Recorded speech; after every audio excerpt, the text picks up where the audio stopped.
In this video tutorial, I'm going to show you a cool tool that you can use to try to pick up some expired domains. These are domains that people have not renewed, that they just simply let go. And sometimes you can get yourself a good, valuable domain that someone just allowed to expire. So let's go ahead and create an account. You go to www.expireddomains.net. Okay, and what you want to do is sign up, and it is a free account.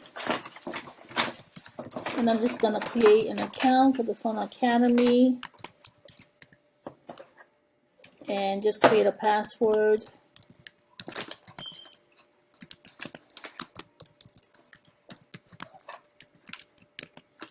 Oh.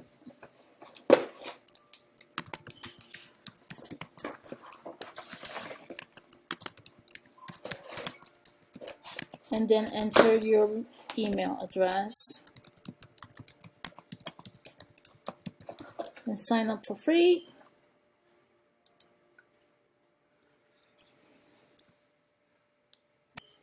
Okay, so they did register my account, and now I have to check my emails and make sure I confirm my email. So check your email, the email that you actually used to create your account. So I'm just going to refresh here. And let me just log in and say remember me.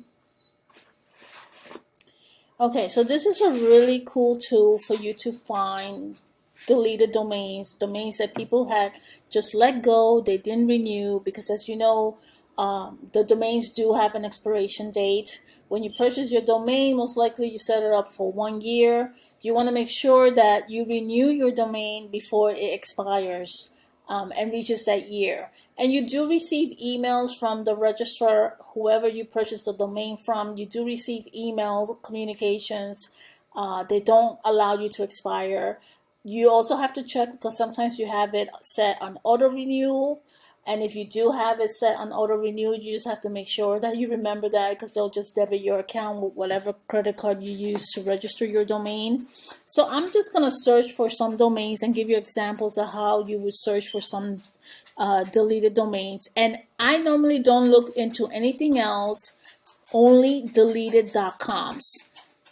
I prefer the .coms because mostly we are in the habit of just searching .com, and you may even lose businesses if you buy a .net or a .info. You can lose some businesses because people have in the habit of buying .coms and going to .com websites to search for anything. So if you have a competitive business, if you do decide to buy a .net or .info, .org, whatever they may be, just check the .com to see if it competes against you. If it does, I will stay away from it.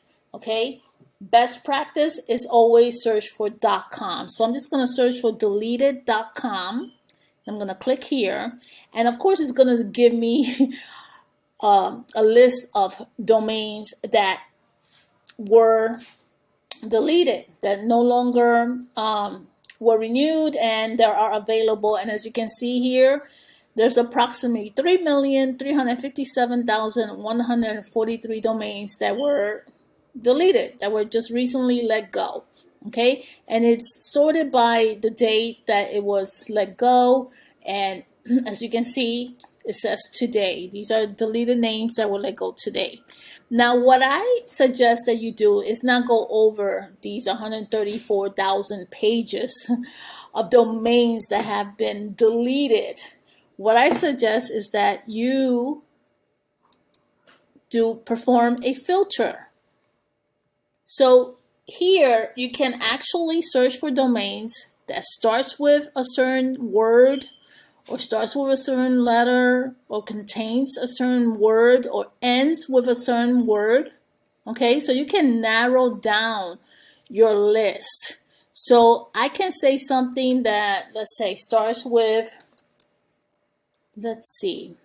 starts with digital, But if I say it starts with digital, I'm not going to use ends or contains or ends. Okay? I'm just going to say digital. I'm also going to narrow down. I say I don't want domains that has any numbers. Of course, I want the characters because that's the alphabet. I definitely want that. But I'm going to say no hyphens, no consecutive hyphens, okay? Or I could have just said only characters as well. No adult names because I want a clean domain. And here you can set the length, the minimum number of characters and the maximum numbers of characters. So I'm going to say no more than 15 characters as an example. Okay, domain name block list. That's if you don't want to start with a certain name or a certain word, so kind of block those out. Again, this is contains. I'm not going to add any additional names. I'm going to keep this simple.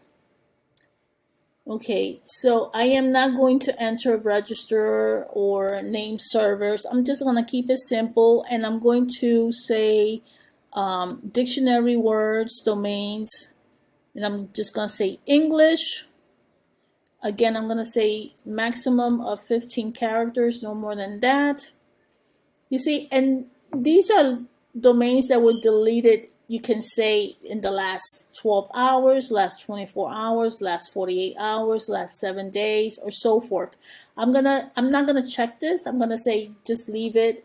You know, it doesn't matter when it was let go. And then I'm just simply going to apply filter. So now it gives me 21 pages of domains that start with the word digital.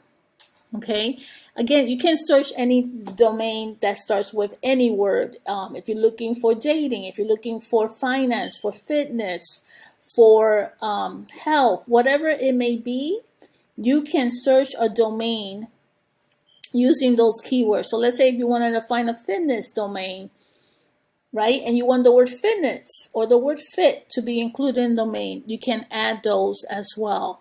So this one I chose digital. And these are all domains that were let go.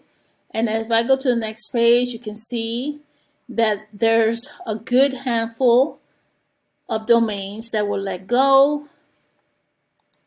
In this example, it did pick up 15. I can sort it by the numbers of characters. Okay, this is the number of letters. So I can, right now, if I click, it went from 10. If I click again, it goes up from the largest number, which I selected, no more than 15. So let me go back down again. Okay. So now let's do something else. Let's show filter again. Let's say I don't want digital. Let's say fitness. And see what kind of domains come up.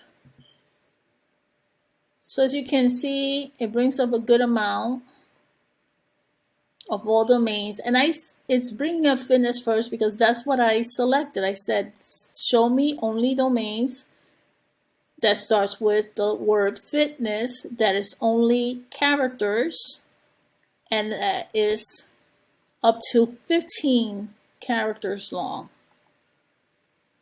But as you can see, it's quite a number of domains that you can select. And sometimes I have found good domains using this method. Sometimes when I'm starting a new business in a new niche, I will actually search here first before I even go to the registrar, because sometimes you can find good domains that have good tenure, like meaning that someone held it for 1, 2, 3, 4, 5 years and then just decided to let it go. Remember, people pass away, and unfortunately their loved ones don't know about the domain, and that's how they end up being dropped out. So it's a good thing to maybe periodically check through this site to see if you can get lucky enough one day to pick up a very, very good domain. But you will need to be on top of it, just double checking, and making sure you just periodically check. You just never know when a domain may be dropped. So I hope this is helpful.